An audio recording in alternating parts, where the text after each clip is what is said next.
یہ سوالات آپ کے سامنے رکھے جائیں. ایک تو یہ کہ آپ کافی زیادہ ریجڈ ہیں, کافی سخت ہیں, اور گالیوں کے حوالے سے بھی بہت زیادہ بات کی جاتی ہے. علامہ صاحب, اس کے اوپر جو ہے وہ کیا موقف ہوگا آپ کا؟ قبلہ بات یہ ہے کہ میں تو سخت اپنی ذات کے لیے نہیں ہوں, میں دین کے معاملہ میں سخت ہوں. اور آپ کو پتہ ہونا چاہیے کہ جب ولید بن مغیرہ نے نبی علیہ الصلوۃ والسلام کے بارے میں نا الفاظ کہے تو اس وقت پھر اللہ رب العالمین نے قرآن مجید کے اندر فرمایا کہ میرے حبیب اس نے آپ کے بارے میں یہ بات کی, نون والقلم وما یسطرون ما انت بنعمت ربک بمجنون وان لک لاجرا غیر ممنون وانک لعلی خلق عظیم فستبصر ویبصرون بأیکم المفتون ان ربک هو اعلم بمن ضل عن سبیلہ وهو اعلم بالمہتدین فلا تطع المکذبین ودوا لو تدہن فیدہنون ولا تطع کل حلاف مہین ہماز مشاء بنمیم مناع للخیر معتد اثیم عتل بعد ذلک زنیم ان کان ذا مال وبنین اذا تتلی علیہ آیاتنا قال اساطیر الاولین سنسمع علی الخرطوم. بات اس نے ایک کی ہے, آپ فرمائیں خالق اور مالک نے اپنے محبوب علیہ الصلوۃ والسلام کی عزت اور ناموس پر آدھا رکوع نازل فرمایا کہ میرے حبیب آپ نے اس کی بات سے پریشان نہیں ہونا. اللہ رب العالمین نے آپ کو خلق عظیم کے وصف سے متصف فرمایا, اور میرے حبیب آپ نے اس کی بات سے پریشان نہیں ہونا. یہ جھوٹا آدمی ہے, یہ بدکار ہے, یہ قسمیں کھاتا ہے, یہ حد سے بڑھنے والا ہے, یہ حق بات سے روکنے والا ہے. اور فرمایا کہ ہم اس کی تھوتنی سے پکڑیں گے, اور پھر فرمایا کہ تلم بعد ذالک زنیم. میرے حبیب آپ نے اس سے پریشان نہیں ہونا, یہ تو اپنے باپ کا بھی نہیں ہے. صحیح. اب بتائیں اس سے بڑی کوئی بات ہے؟ بالکل ٹھیک. کہ جو آدمی حضور کے بارے میں اس نے ایک جملہ کہا, اور اللہ رب العالمین کے بارے میں لوگ کیا بات کریں گے کہ اللہ رب العالمین کو پھر کس انداز سے قرآن میں نازل فرمانا چاہیے تھا. اچھا رضوی صاحب, ایک آخری سوال آپ سے, ہمت کر کے سوال نہیں میں کر رہا, میں تھوڑی سی تنقید کر رہا ہوں. میری تشنگی تھی یہ سوالات آپ سے کرنے کی, وہ ختم ہوئی. آپ کے مقصد کے اوپر تو کوئی دوسری رائے نہیں ہے کہ آپ ایک اچھے مقصد کے لیے نکلے ہوئے ہیں. رضوی صاحب, اگر گالی نہ دی جائے تو زیادہ بہتر نہیں ہوگا؟ کیونکہ تیری پہندی سری یہ والا فکرہ جو ہے وہ سوشل میڈیا پہ اتنا وائرل ہو چکا ہے آپ کے نام کو لے کر کہ آپ جو ہے وہ بات گالی دیتے ہیں. اس کے اوپر کوئی میری رہنمائی فرما دیں. نہیں جی, آپ میری ساری تقریریں موجود ہیں جی. اگر کہیں ہوئی بھی ہے بات تو وہ میں نے اپنے باپ کی حفاظت کے لیے بات نہیں کی ہے. میں اس پر آپ کے ٹی وی پر کبھی آپ مجھے بلائیں جی تو میں آپ کو کم از کم کوئی 50-60 کے قریب حوالے دے دوں گا کہ جب حضور کی عزت پر بات آئی ہے تو پھر صحابہ نے کس انداز میں گفتگو کی ہے. یہ بہت ساری چیزیں ہمارے پاس امانتیں ہیں علماء کے پاس, ہم قوم کے سامنے نہیں لانا چاہتے. اگر کوئی چاہتا ہے تو ہم انشاءاللہ یہ بات بیٹھ کر بتا دیں گے. اب آپ بتائیں تلم بعد ذالک زنیم کا کیا معنی ہے؟ کہ حضور کے بارے میں ایک بندہ بات کرتا ہے تو اللہ تعالیٰ خالق مالک ہو کر فرما رہا ہے. حالانکہ وہ قیامت والے دن بھی حرامیوں کے پول نہیں کھولے گا کہ جن کے باپ جو ہے وہ حقیقی ہیں ان کو تو باپ کے نام سے پکارا جائے گا, اور جن کے باپ کے بارے میں شک ہے ان کی ماں کے نام سے پکارا جائے گا, تاکہ یہ شخص قیامت سر میدان ننگا نہ ہو. تو اللہ تو بڑا ستار ہے. لیکن ولید بن مغیرہ کے بارے میں اللہ نے فرمایا میرے حبیب اس نے آپ کے بارے میں وہ لفظ میں لانا نہیں چاہتا, قرآن میں تو موجود ہے, اس نے حضور کو مجنوں کہا تو اللہ تعالیٰ نے اس کے 10 عیب بیان کیے. فرمایا میرے حبیب یہ تو حرامی ہے, اپنے باپ کا ہی نہیں ہے. اب بتائیں اس پر آپ کیا بات کریں گے؟ وہ خالق اور مالک ہو کر کیا فرما رہا ہے اور قرآن مجید میں فرما رہا ہے. پہلا سوال ہے, کیا گالی دینا گستاخوں کو اللہ اور اس کے رسول اور صحابہ کی سنت ہے؟ بعض علماء بڑے وثوق سے یہ دعویٰ کرتے ہیں کہ گستاخوں کو گالی دینا ثواب ہے بلکہ سنت ہے. وَلِعَوْذُ بِاللَّهِ تَعَالَى اِنَّا لِلَّهِ وَإِنَّا إِلَيْهِ رَاجِعُونَ. میں پہلے تو یہ تصدیق کرتا ہوں کہ ایسا ہی ہے. ہمارے معاشرے میں ایسے علماء کی بھرمار ہے جو یہ سمجھتے ہیں کہ اللہ اور اس کے رسول صلی اللہ علیہ وآلہ وسلم کے مخالفین کو اور گستاخوں کو, جن کو وہ گستاخ سمجھ رہے ہیں, کیونکہ جن کو وہ سمجھ رہے ہیں وہ ان کو بھی گستاخ ہی سمجھتے ہیں, اپنے زوم میں گالی دینا جو ہے یہ اللہ اور اس کے رسول کی سنت ہے, نعوذ باللہ. اور اس کے اوپر وہ کافی لیم ایکسکیوزز اور دلائل بھی لے کے آتے ہیں. پہلا تو میں جو جواب دوں گا وہ الزامی ہے, اینٹی وینم ہے, پھکی والا جواب ہے, لاجیکل آنسر ہے کہ آپ جن لوگوں کو گالیاں دے رہے ہیں وہ اور ان کے بزرگ آپ اور آپ کے بزرگوں کو گستاخ اور مشرک سمجھتے ہیں. تو پھر جب وہ آپ کو اور آپ کے بزرگوں کو گالیاں دیتے ہیں پھر آپ کو برا نہیں لگنا چاہیے, کیونکہ آپ نے خود ہی ایک ڈاکٹرائن بنائی ہے نا کہ گستاخوں کو گالیاں دی جا سکتی ہیں. پھر آپ کو غصہ کیوں آتا ہے؟ اس وقت نہیں آپ کو خیال آتا. تو جب آپ لوگوں کے بزرگوں کو اس طریقے سے گالیاں نکالیں گے, ایک تو ہے علمی طریقے سے اصلاح کرنا, وہ تو ٹھیک ہے, لیکن سورۃ الانعام میں آیا ہے, اللہ تعالیٰ فرماتا ہے کہ لوگوں کے جھوٹے معبودوں کو گالیاں مت دو ورنہ وہ تمہارے سچے معبود کو بھی گالیاں دیں گے بغیر علم کے. علمی رد آپ کریں, وہ تو اللہ کی سنت ہے, نبی علیہ السلام کی سنت ہے, صحابہ کی, اہل بیت کی سنت ہے. گالیاں دینے کی تو اللہ نے کہا ہے کہ جھوٹے خداؤں کو بھی گالیاں نہیں نکالنی ہیں, اور آپ اپنے مسلمان بھائیوں کو اور اپنے علاوہ باقی مکاتب فکر کو گالیاں نکالتے ہیں جو کہ کافر بھی نہیں ہے, مسلمان ہیں, اور ان کو گستاخ ڈکلیئر کر کے ان گالیوں پر ثواب کی بھی امید رکھتے ہیں اللہ سے.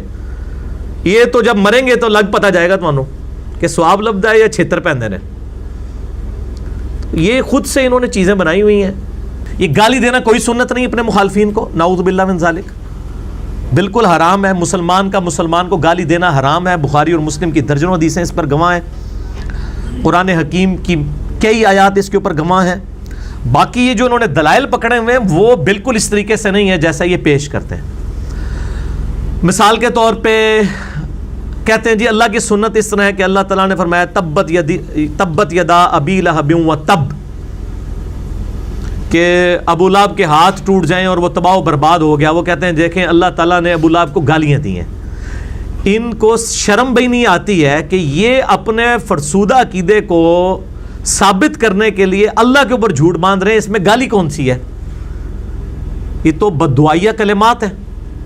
بددعا دینا تو نبی علیہ السلام کی سنت ہے, اور یہ جھوٹ مشہور انہوں نے کیا جی نبی نے تو کدے اپنے جڑا دشمنوں نے بھی بددعا نہیں دیتی. بالکل جھوٹ ہے. بخاری مسلم میں درجنوں حدیثیں آپ صلی اللہ علیہ وسلم نے اپنے دشمنوں پہ قنوت نازلہ پڑھ کے ان پہ لعنت فرمائی اور کہا اللہ ان کو تباہ و برباد کر دے. جھوٹ بولتے ہیں. ہاں یہ بات درست ہے کہ آپ نے اپنی ذات کی خاطر کبھی کسی کو برا نہیں کہا, اللہ کے معاملے میں کوئی لحاظ نہیں کیا. وہ تو اپنے اصحاب کو کہہ دیا. مسلم شریف میں حدیث ہے کہ جو لوگ مسجد میں جماعت سے نماز نہیں پڑھتے, میرا دل کرتا ہے کہ میں اپنی جگہ کسی کو امام کھڑا کروں اگر مجھے بچوں اور عورتوں کا خیال نہ ہو کہ وہ ان پہ جماعت واجب نہیں, وہ گھروں میں پڑھ رہی ہیں, میں تمہارے گھروں کو آگ لگا دوں. کہتے ہیں پازیٹیو باتیں کریں. پازیٹیو بات ہے آپ کی ڈاکٹرائن میں, ہماری ڈاکٹرائن میں بالکل پازیٹیو بات ہے. اللہ کے احکامات کے معاملے میں ایسا ہی ہوگا. بخاری مسلم دونوں میں حدیث ہے, ایک فاطمہ نامی عورت نے چوری کی, اس کی چوری کی شکایت نبی علیہ السلام کو, اس کی سفارش کی گئی کہ اس کو چھوڑ دیا جائے, یہ ذرا اعلیٰ خاندان سے ہے. آپ علیہ السلام ممبر پہ چڑھے اور آپ نے فرمایا حمد و صلات کے بعد کہ تم سے اگلی قومیں اسی لیے برباد ہوئیں کہ ان کے اشرافیہ کے لیے اور قوانین ہوتے تھے اور غریب لوگوں کے لیے اور ہوتے تھے. اللہ کی قسم میری بیٹی فاطمہ بھی چوری کرتی, میں اس کے بھی ہاتھ کٹوا دیتا. ٹھیک ہے, اللہ کے معاملے میں مجھے سفارش کرتے ہو. نبی علیہ السلام سخت ناراض ہوئے. اللہ کے معاملات کے اندر کوئی ایسا مسئلہ نہیں ہے, وہ اسٹرکٹلی اپلائی ہوں گے. ان تمام چیزوں کے باوجود نبی علیہ السلام نے کبھی گالی نہیں دی ہے, نہ اللہ نے کبھی. تو یہ تبت یدا ابی لہب و تب میں تو بددعا ہے, اس میں گالی کون سی ہے جی؟ کسی کو کہا جائے تیرے ہاتھ ٹوٹ جائیں گے, اس کو گالی ہے؟ ان کو اردو نہیں آتی ہے, جھوٹ بولتے ہیں. اچھا, اسی طریقے سے وہ کہتے ہیں خالد ابن ولید کا باپ تھا, ولید ابن مغیرہ, وہ گستاخ رسول تھا. تو قرآن پاک میں سورۃ القلم میں اس کے بارے میں آیا بعد ذالک زنیم. اللہ تعالیٰ نے فرمایا کہ یہ جو ہے اس کی اصل میں خطا ہے. اس کے خیر دو معنی کیے ہیں, علماء میں اختلاف ہے, چونکہ اکثریت اس طرف ہے لہٰذا میں اس بحث میں نہیں پڑھتا کہ اس کا معنی کیا ہے. میں انہی کا معنی مان لیتا ہوں کہ اللہ تعالیٰ نے فرمایا کہ جو یہ خالد ابن ولید کا جو باپ ہے رضی اللہ تعالیٰ عنہ, وہ تو مسلمان ہو گئے تھے, ان کا باپ ولید بن مغیرہ, اس کی اصل میں خطا ہے, یعنی یہ آؤٹ آف ویڈ لاک پیدا ہوا ہے, یہ حلالی نہیں ہے. تو اسی لیے آپ دیکھتے ہیں نا وہ گالیاں دے رہے ہوتے ہیں, وہ کہتا ہے نہیں گستاخ رسول تے ہوندے ہی رامی ہے. یہ سٹیٹمنٹ ان کی غلط ہے. ان کو کہنا چاہیے کہ گستاخ رسول اگر ساڈے فرقے دا ہوئے گا تو وہ حلالی ہوئے گا, آپ کے فرقے کا ہوگا تو نہیں بھی ہوگا تو حرامی ہوگا, یہ کہیں. تو اس کا مطلب ہے ان کو نہ کوئی اللہ سے دلچسپی ہے نہ نبی علیہ السلام سے, اور ضروری نہیں ہے کہ جو گستاخ رسول ہے وہ ضروری حرامی ہوگا, نعوذ باللہ من ذالک. وہ تو اللہ نے وحی کے ذریعے بتا دیا. آج کوئی کسی کے بارے میں کلیم کر سکتا ہے, بلکہ جو شخص دوسرے کو حرامی کہہ رہا ہے نا, وہ بھی اپنے بارے میں کلیم نہیں وثوق سے کر سکتا کہ وہ خود بھی حلالی ہے کہ نہیں. یہ تو اللہ اپنے نبی کو غیبی خبر دے سکتا ہے, اور تو کوئی شخص کلیم نہیں کر سکتا کسی کے بارے میں کہ وہ حرامی ہے یا حلالی ہے. ان کا فرقہ چھوڑ دے تو وہ فرقہ چھوڑتے ہی حرامی ہو جاتا ہے, اسی وقت واپس آ جائے تو حلال ہونے کا سرٹیفکیٹ دے دیتے ہیں. اسی سے اندازہ لگا لیں ان کے جعلی جو دعوے ہیں وہ کس طرح چینج ہوتے ہیں. ورنہ اگر کوئی حرامی ہے وہ حلالی نہیں مان سکتا, حلالی حرامی نہیں. لیکن آپ ان کا فرقہ چھوڑیں تو آپ حرامی ہیں, آپ فرقے واپس آ جائیں پھر حلالی ہو جائیں گے. ٹھیک ہے. مسئلہ نمبر 71B, انڈیا اور پاکستان کے بزرگوں کی 19 گستاخانہ عبارات کا تحقیقی جائزہ. اس میں میں نے جو ہے نا وہ یہ ساری چیزیں گنوائی ہیں. میں نہیں کہتا ہوں کہ گستاخ رسول ہے تو وہ حرامی ضروری ہوگا, کسی کو تعویل کی غلطی بھی لگ سکتی ہے, بعد گستاخی کو گستاخی کہیں گے, اس کا کوئی لحاظ نہیں کریں گے. کوئی سنت نہیں ہے جی. بعد ذالک زنیم سے دلیل لینا بالکل جعلی دلیل لے رہے ہیں. اچھا, اسی طریقے سے وہ کہتے ہیں کہ جی وہ مسند احمد میں حدیث ہے, نبی علیہ السلام نے فرمایا جو اپنے جہلی نسب پہ فخر کرے اس کو کہو کہ اپنے باپ کی شرمگاہ کاٹ کے اپنے منہ میں رکھ لے. تو دیکھو نبی علیہ السلام کی سنت ہے کہ جو متکبرین ہیں ان کو گالی دی جائے. ظاہر ہے یہ تو بہت بڑی گالی ہے کہ کسی کو کہا جائے کہ اپنے باپ کی شرمگاہ کاٹ کے اس کا عضو تناسل کاٹ کے اپنے منہ میں رکھ لے. لیکن یہ حدیث ہی جعلی ہے. یہ مسند احمد کی حدیث جو ہے اس میں حسن بصری مدلس ہیں اور ان سے روایت کر رہے ہیں اور سما کی تصریح نہیں ہے. میں تو اکثر لیکچرز میں یہ کوٹ کرتا ہوں, بلکہ ویڈیو میں دکھا چکا ہوں کہ یہ روایتی بالکل کمزور ہے. نبی علیہ السلام کے اوپر جھوٹ باندھا گیا. بخاری اور مسلم کی حدیث ہے. ابو سعید خدری کہتے ہیں کہ نبی علیہ السلام میں کنواری لڑکیوں سے زیادہ شرم و حیا تھی. جس میں کنواری لڑکیوں سے زیادہ شرم و حیا وہ اس طرح کی لینگویج استعمال ہی نہیں کر سکتا. پھر قرآن حکیم میں وَإِنَّكَ لَعَلَىٰ خُلُقٍ عَظِيمٍ, آپ اخلاق کے بلند ترین درجے پر ہیں. اس طرح کی ولگر گفتگو تو آپ صلی اللہ علیہ وآلہ وسلم کر ہی نہیں سکتے. اسی طریقے سے یہ کہتے ہیں کہ جی وہ صحیح بخاری میں حدیث ہے صلح حدیبیہ کے موقع پر, اور میں نے بھی لیکچر میں کئی دفعہ کوٹ کی ہے کتاب الشروع چیپٹر کے اندر صحیح بخاری کے اندر صلح حدیبیہ والے میں, کہ حضرت ابوبکر صدیق رضی اللہ تعالیٰ عنہ جو ہے وہ جب سہیل ابن عمرو آیا تھا وہ بار بار اپنا ہاتھ نبی علیہ السلام کی داڑھی کی طرف کرتا تھا, گفتگو کر رہا تھا, تو حضرت ابوبکر کو غصہ آیا اور انہوں نے کہا کہ جاؤ تم لات اور منات کی شرمگاہیں چاٹو جا کے. تو وہ کہتے ہیں دیکھو حضرت ابوبکر نے جو ہے وہ گستاخ رسول کو گالی دی اور اس کو کہا کہ اپنے بزرگوں کی شرمگاہیں جو ہے وہ اپنے بتوں کی جا کے چاٹو. ہم یہ کہتے ہیں کہ اس طرح کی گستاخیاں جب ہم آپ کے بزرگوں سے ثابت کر دیں گے تو کیا آپ ہمیں اجازت دیں گے کہ ہم آپ کو کہیں کہ اب آپ جا کے چاٹیں ان کی شرمگاہیں؟ پہلے تو یہ الزامی جواب ہے. کہیں گے نہیں ہم تو ان کو گستاخ ماننے کے لیے تیار نہیں ہے. تو آپ جن کو باقیوں کو گستاخ کہہ رہے ہیں وہ آپ کے پاس اتھارٹی ہے. انڈیا پاکستان بنگلہ دیش کا تو ماحول یہ ہے کہ یہاں پہ کروڑوں لوگوں کا یہ عقیدہ ہے کہ اگر آپ ان کے سامنے کہہ دیں کہ نبی علیہ السلام انسان تھے ایز اے اسپیشیز, مرتبے کی بات نہیں ہو رہی, اسپیشیز کی, نو کی, تو کہتے ہیں آپ گستاخ رسول ہیں. اس جہل قوم کے اندر آپ لوگوں کو کہیں گے کہ گستاخ رسول کو قتل کر دو اور ہاتھ میں کلاشنکوف اٹھا کے تو اڑا دو, جس میں ہر بندہ اپنی ڈاکٹرائن میں دوسرے کو گستاخ رسول سمجھتا ہے. یہ رسک لیا جا سکتا ہے؟ Not at all. یہ عام آدمی کا کام ہی نہیں ہے, اور معذرت کے ساتھ علماء کا بھی کام نہیں ہے, کیونکہ علماء اپنے فرقہ والوں کو کہیں گے. آپ دیکھ لیں وہ معاملہ ہوا جنید جمشید صاحب کا بھی اور ڈاکٹر عامر لیاقت صاحب کا بھی. ایک فرقے کے پارٹی نے کہا اس کی توبہ سچی ہے, دوسرے نے کہا دوزیدی فراڈ ہے, عہدی سچی ہے. تو یہ توبہ بھی نہیں ماننے کے لیے تیار ہوتے ہیں, ان کے اپنے معاملات ہیں. تو وہ کہتے ہیں کہ حضرت ابوبکر صدیق نے کہا تھا جاؤ اپنی شرمگاہیں جا کے چاٹو بتوں کی, تو یہ گالی ہوئی. یہ گالی نہیں تھی, اس لیے کہ وہ اپنے بتوں کی شرمگاہیں چاٹتے تھے. جیسے اگر ایک قبر کے پجاری انڈیا پاکستان کے کسی بندے کو میں کہوں کہ جا فلاں دربار کی مٹی کھا جڑا تیرا کام ہے, تو کھاتے ہیں. یہ گالی کہاں سے ہوئی؟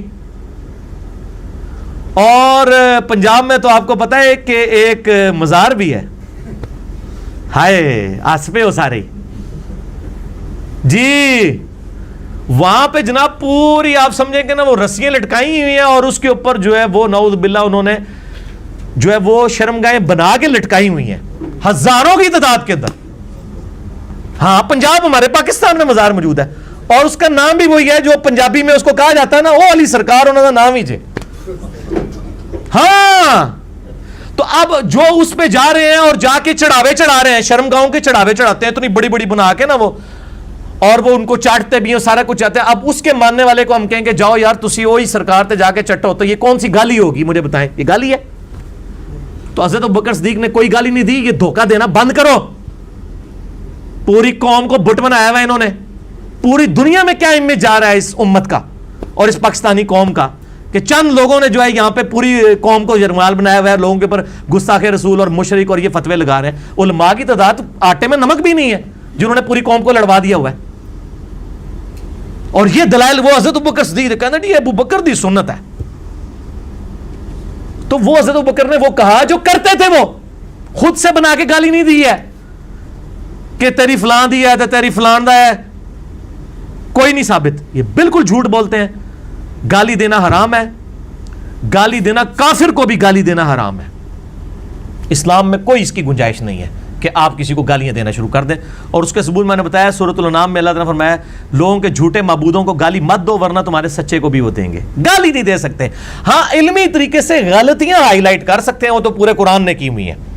حضرت عیسیٰ علیہ السلام کے نام پہ جو فرقہ کھڑا تھا, عیسیٰ علیہ السلام کو کوئی گالیاں نہیں اللہ نے دی ہیں, نعوذ باللہ.